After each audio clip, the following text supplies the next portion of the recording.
Welcome, my friends, to another episode of Shoot First, Ask Questions Later. Today, we are joined by Rabbi Pinny Rosenthal, who is the OU-JLIC's National Development Director. He is a veteran educator, Seattle born. Rabbi Rosenthal was the dean of the Torah Academy of Long Island for 10 years and has taught in various local communities for the past 25 years.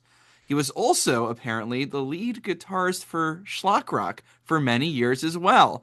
I have to go back. I've been to Schlock Rock concerts, and now I have to plug in those memories to your face.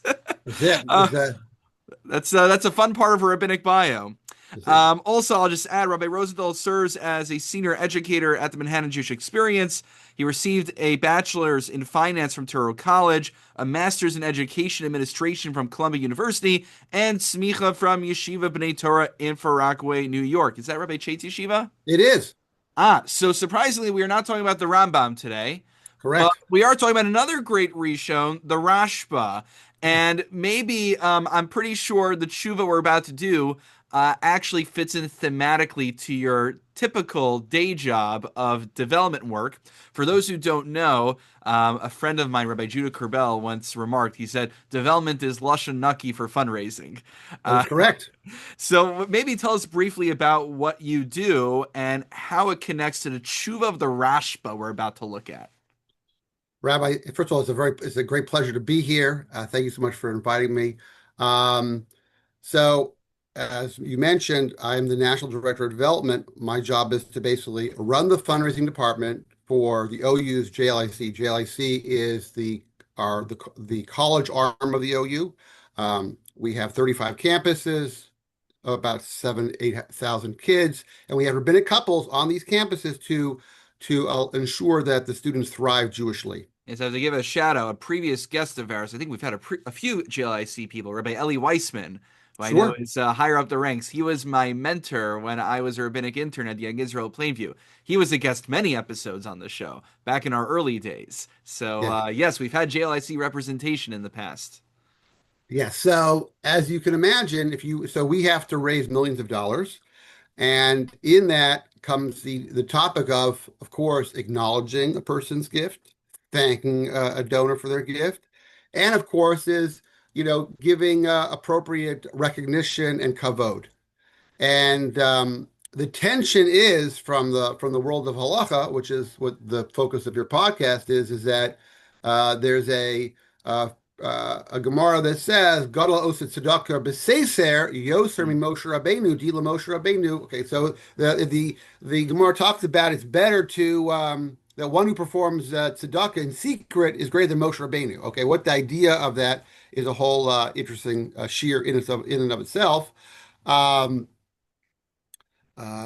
but So the truth Actually, is now I've given a nowadays.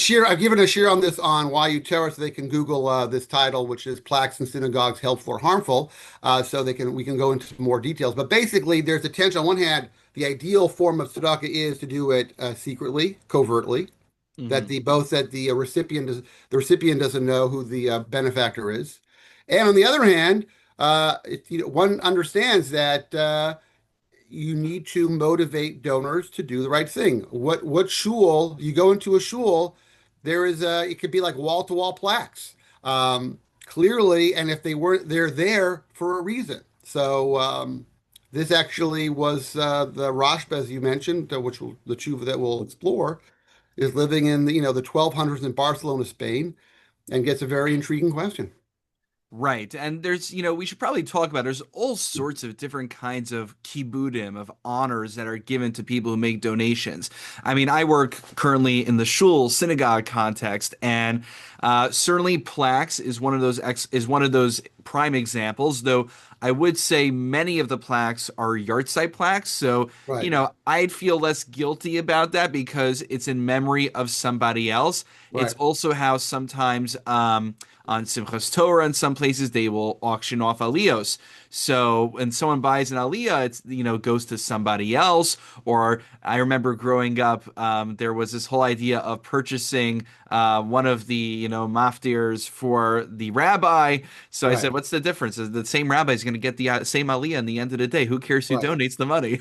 right, right, correct.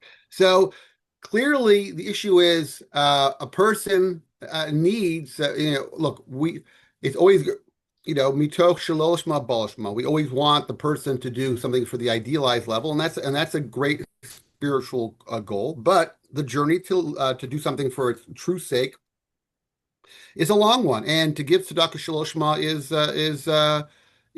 is fine. Like we do every mitzvah, shelo lishma, it's fine as the person is making their way on their spiritual journey. So, for example, in America, in the 20th century, which is really a 18th, 19th and 20th century, the phenomena of the gala, the dinner, where people Mm. are honored, and basically a dinner is to reduce it to its essence is a prominent individual is basically taking their social capital and transforming it into money capital for the organization. So therefore, by them, when a person is honored for an organization, they themselves will give a larger than normal gift to the organization. They will solicit and they will work with the organization to solicit their friends, business associates for the benefit of the organization, buying certain amount of tables, putting certain kinds of ads in, and clearly now to give the honoree proper kavod. You're talking about a video. You're talking about pictures in the newspaper. So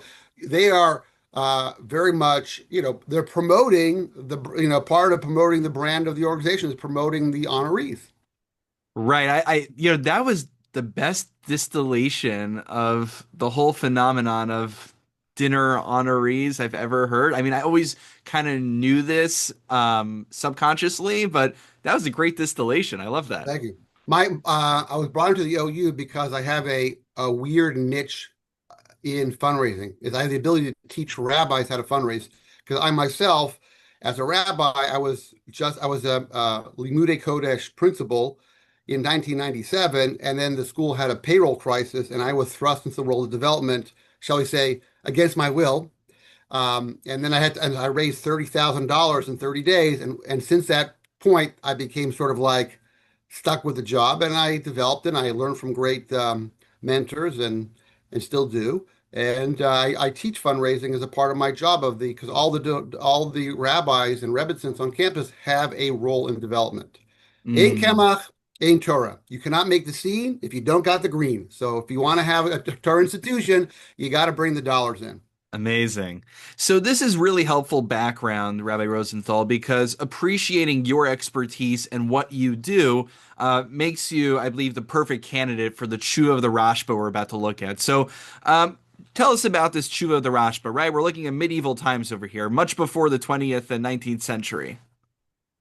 Exactly. So I'm going to take you back to the 1200s he lives in Barcelona, Spain.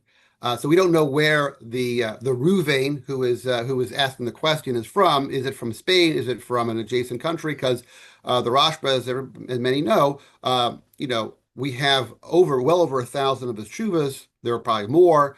And he was an international figure, and he was a posek hador. And so I don't know where this exactly happened, but what I love about this thing is because if you shut your eyes, the conflict between Balabatim within a shul Hmm. and fighting within a shul is completely real. So let me dramatize because he doesn't give you all the details, but I sort of imagine what it is. So here's the Embellish it thing. a little bit. Let Yeah, me give it some embellish it just flavor. to give it to a contemporary feel, if I may. So, uh, so we have a shul and this guy named, of course, anonymized as Ruvain. Ruvain buys a plot of land adjacent to the shul, and he's building his nice house. Fight number one. The people complain, specifically the people who have the good seats. I'm assuming the eastern side. Likely there are windows, and he's obstructing their view. And therefore, they're trying to put an injunction that Reuven can't build his towering house, his big, Getzel the Gavir mansion to cast a shadow upon the shul. Okay, so then Then they come to an agreement. He says, I'm going to build my house in a way that's going to integrate into shul. So now the shul will have greater space. Argument number two. Now, if you're going to expand the eastern side front, I had the front row on the eastern side. I had the most spitz stark seats. Box Now I'm going to seats, be in the yeah. mid. Now, if you're expanding the shul outward, I'm in the middle now. Huh. So that's complaint number two. Then he says, "Know what? You know what I'm going to do? I'm going to give you my entire house for the shul."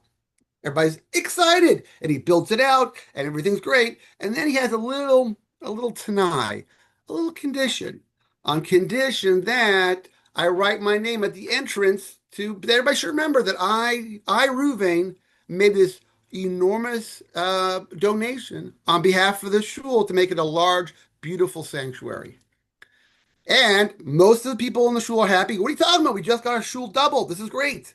But of course, like all shuls, there were certain parts that, what are you talking about?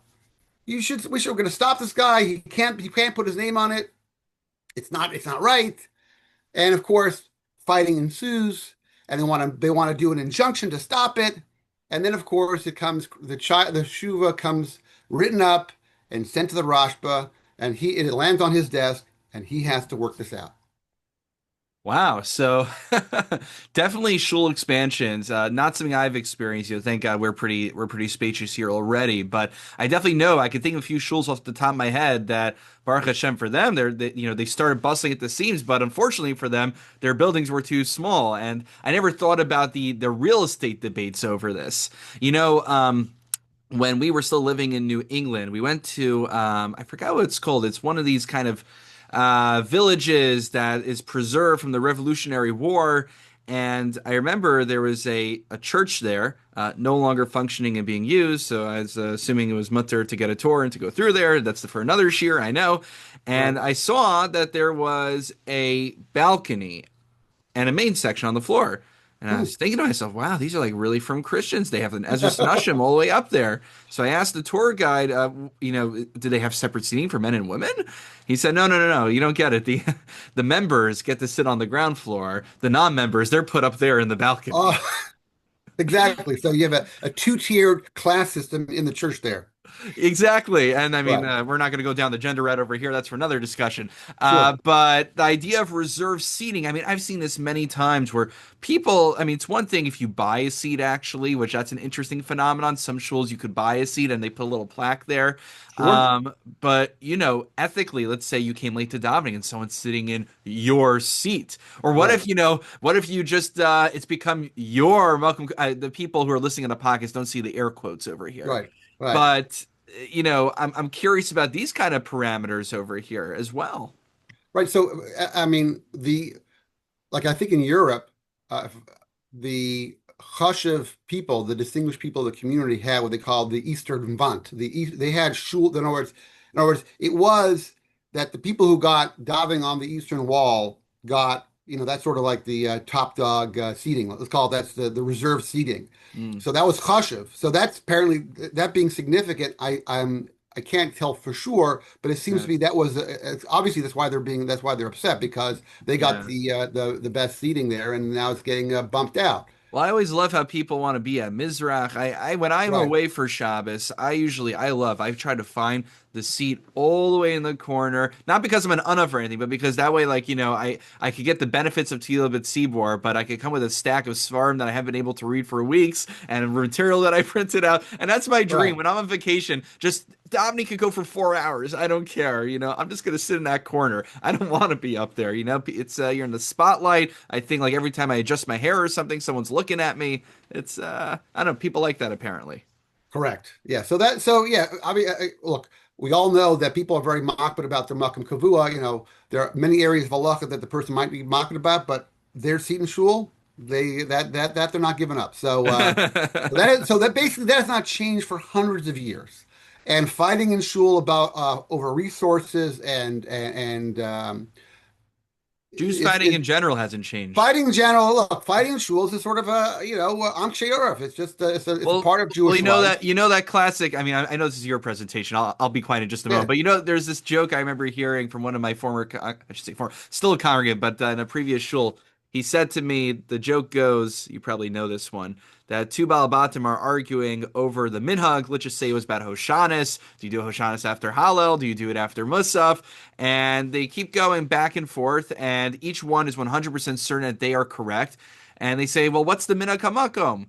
They say, there's this, 99-year-old man. Let's go ask him if he remembers what the minhag of the shul is. So they go over to him. The 99-year-old man begins to stroke his beard, and he thinks to himself, and he responds, ah, the minhag of the shul is to have machlokes over what the minhag of the shul is. Exactly. Right. That has not changed. That has not changed. So you see that. I mean, if people get the benefit of listening to your podcast, what's great about tshuva literature in general is that you get to step into the world of the Jewish community, the different parts and different eras, and then in one hand, it's the names might be different if you're in Arab countries, Ibn Gabir, let's say, whatever, but then you hear about what the substance of the life.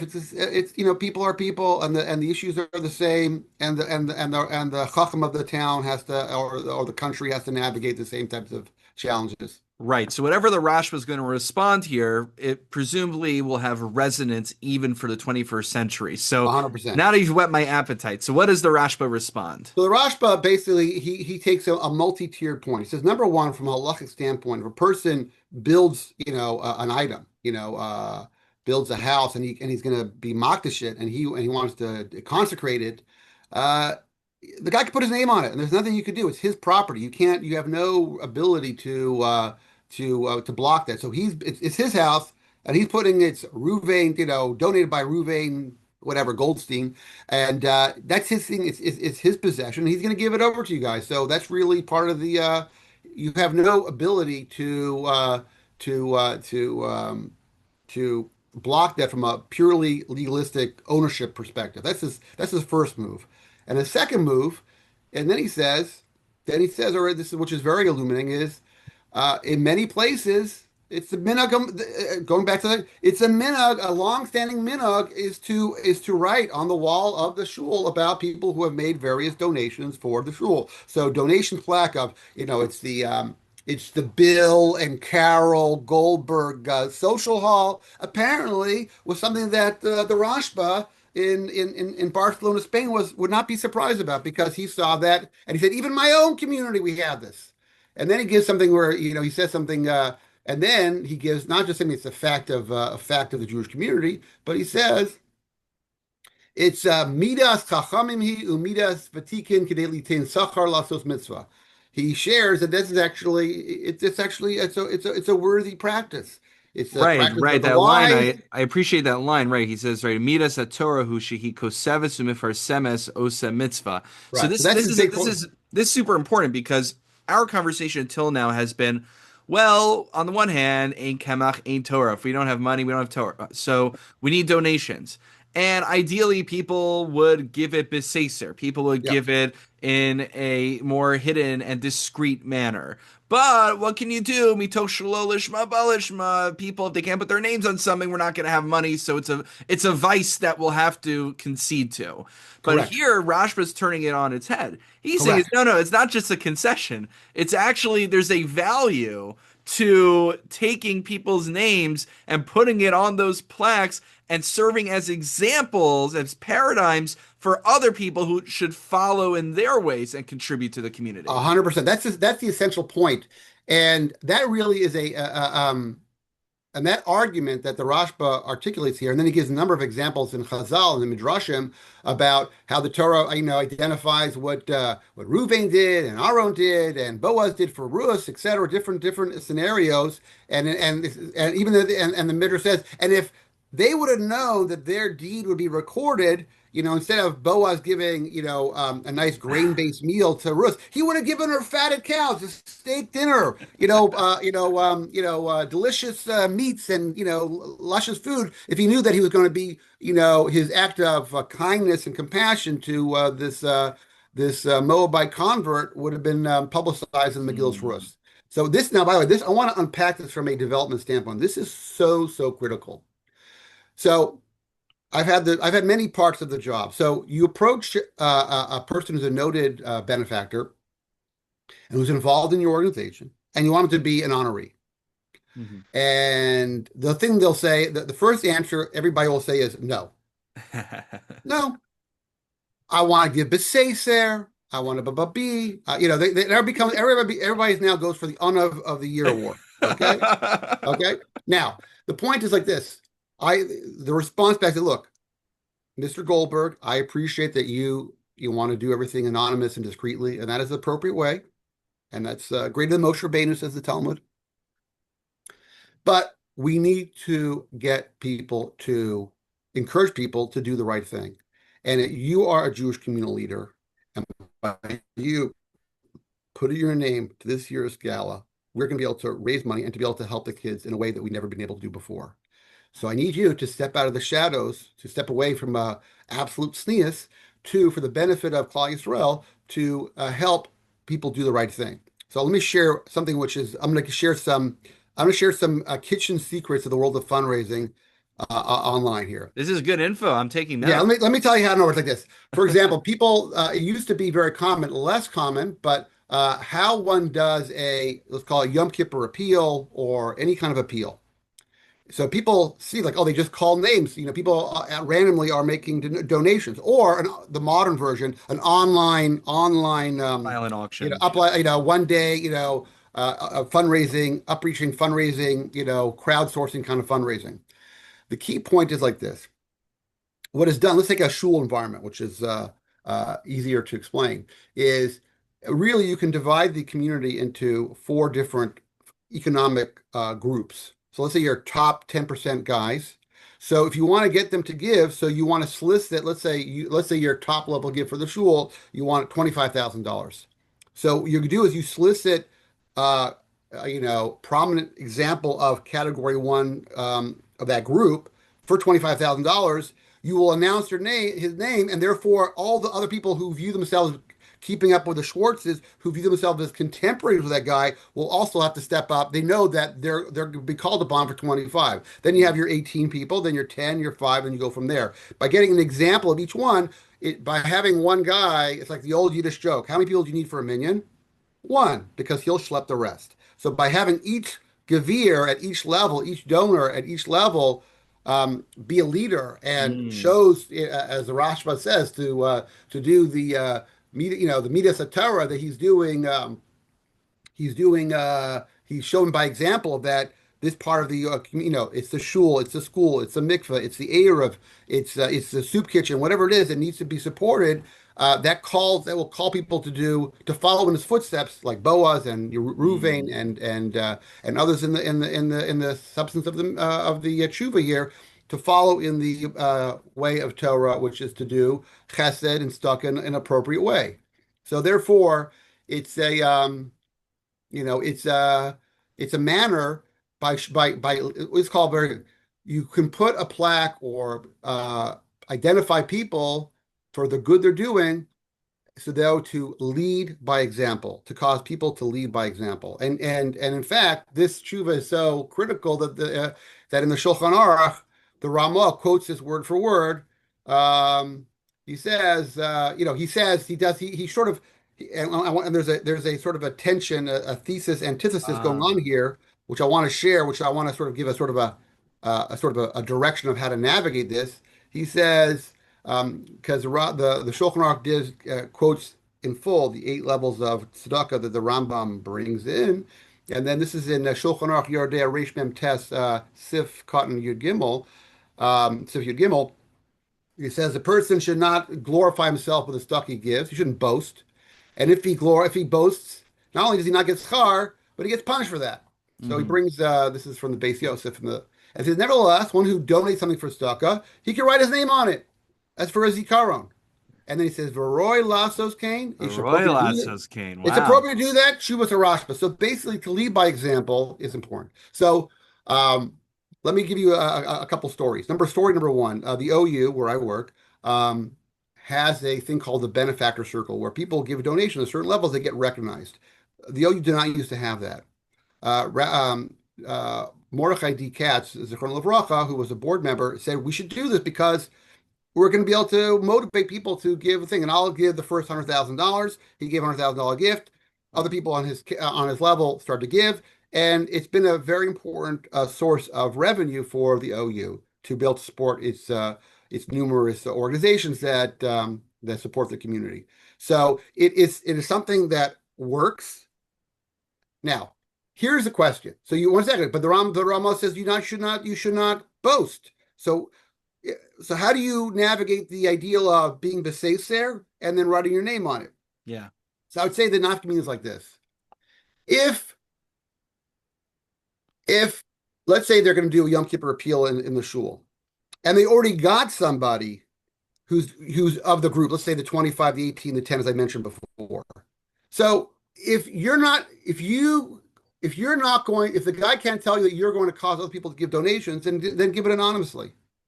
Because in other words, Mm. if it's going to really be truly a call to action to others, then put your name on it. But if it's not, then why should you give up that schus of doing it matnas b'seiser? So if it has a toelis, if it has an effect, in other words, if the organization says, you could ask them, well, show to me how my putting my name on the dinner or on the project or on the building or on the campaign will make a difference. If you can make the case, I will do it because Klal Yisrael needs these things.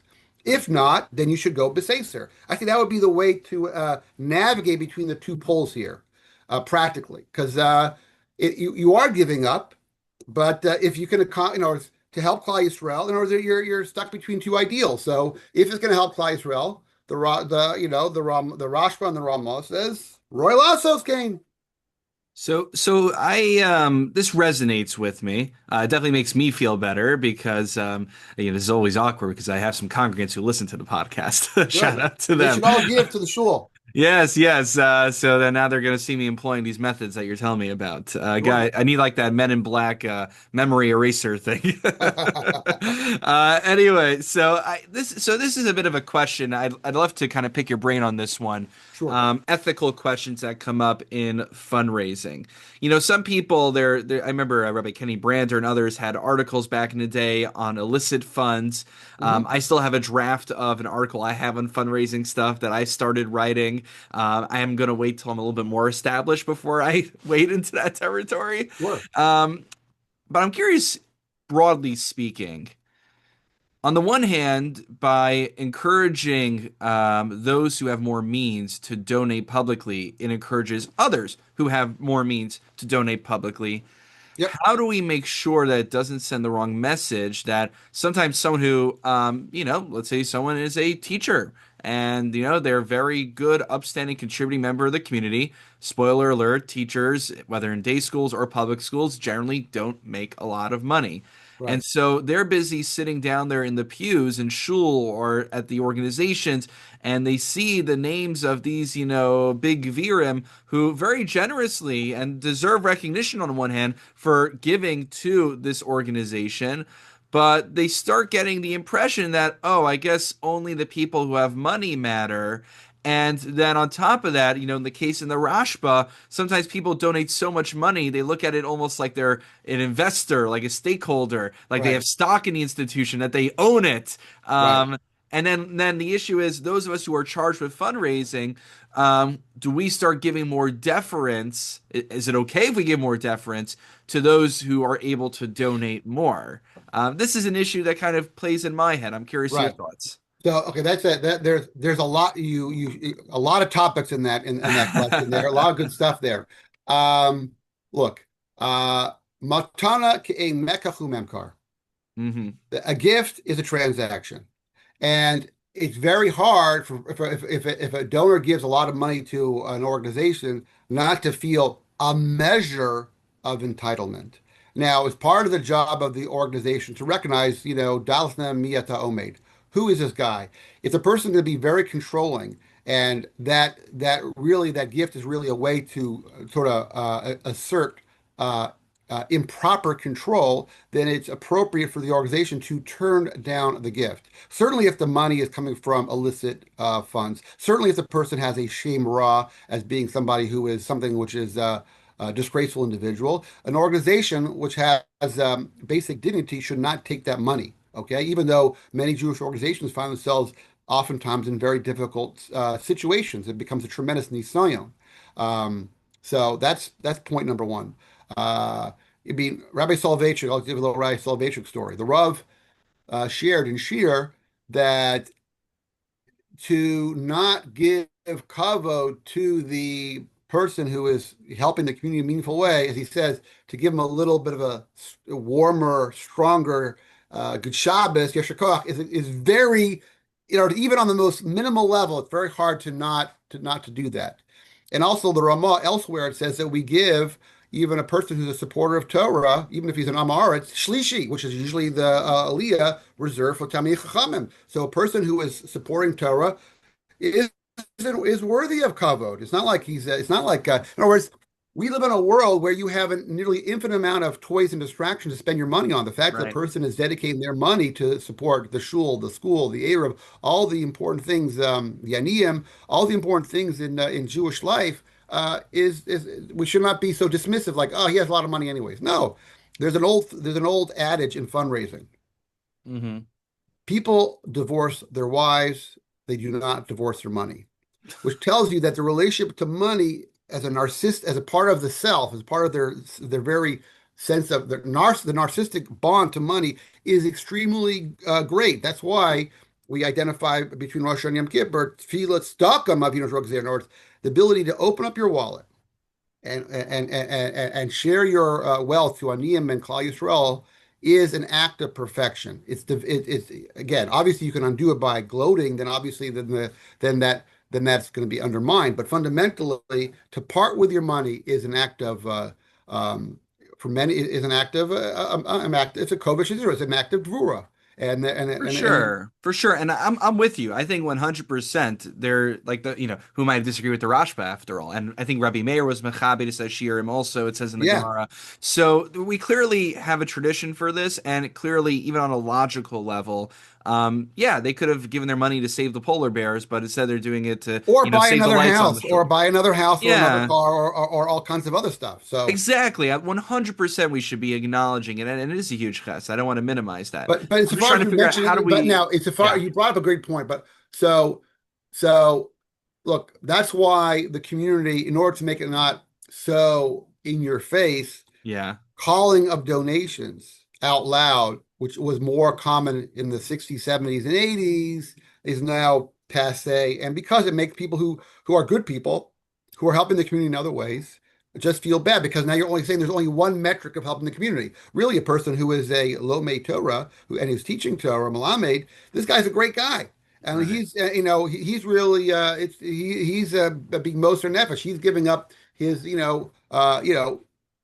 running after great wealth and fame to ensure that the Masorah passed Right. on. He should have the greatest amount of cover. So it's also incumbent upon the community to ensure to show to Machabed Talmidei Chachamim in other ways, and whether it be giving aliyahs or other ways to show deference to the community. And that's I think just we are inhabiting the modern Orthodox community, but I think that the yeshivish community does that in a very strong Oh way. yeah. So that's we can learn. Each community has their excellence. I think they do that better than us.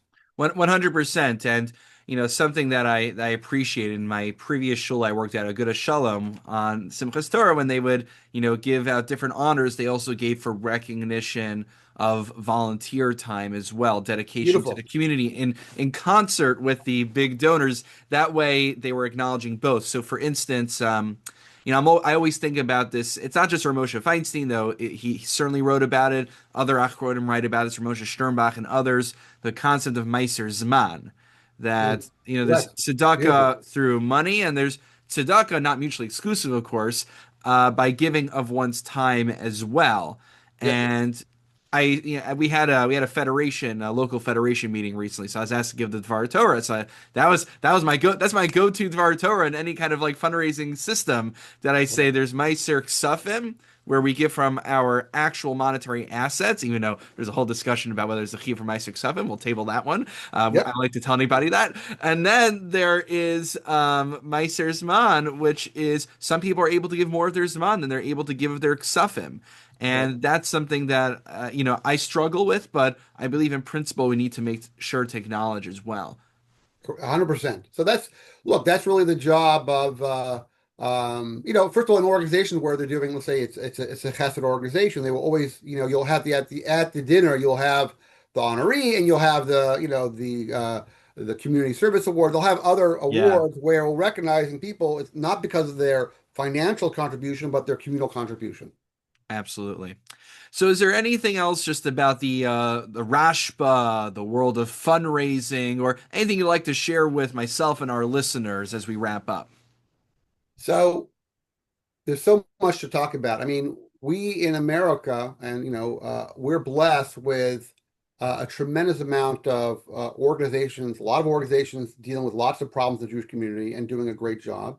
And it's a challenge for philanthropists sort of to navigate how this whole situation is. In a certain sense, the Rashba is becoming more relevant because since there's greater competition for the philanthropic dollar, Mm. part of this is that a organization will be successful in part for what they call donor stewardship, which is Hmm.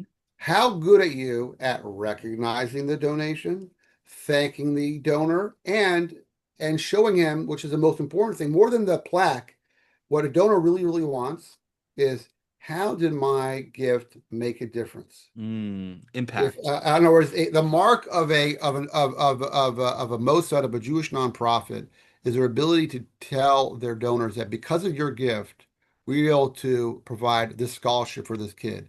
We're able to have this teacher program. We're able to feed these many poor people. To tell the impact is a critical thing. So therefore, uh, you know, the Rashbas, this is helpful, but ultimately, I'm going to give a limud schuz to not just to express the schuz. What motivates real philanthropists is not so much it's the Goldberg pavilion in the hospital. That's motivating, but even more is that because you gave this $1 million, we were able to do this for, these amount of Talmidim, these amount of poor people. To know that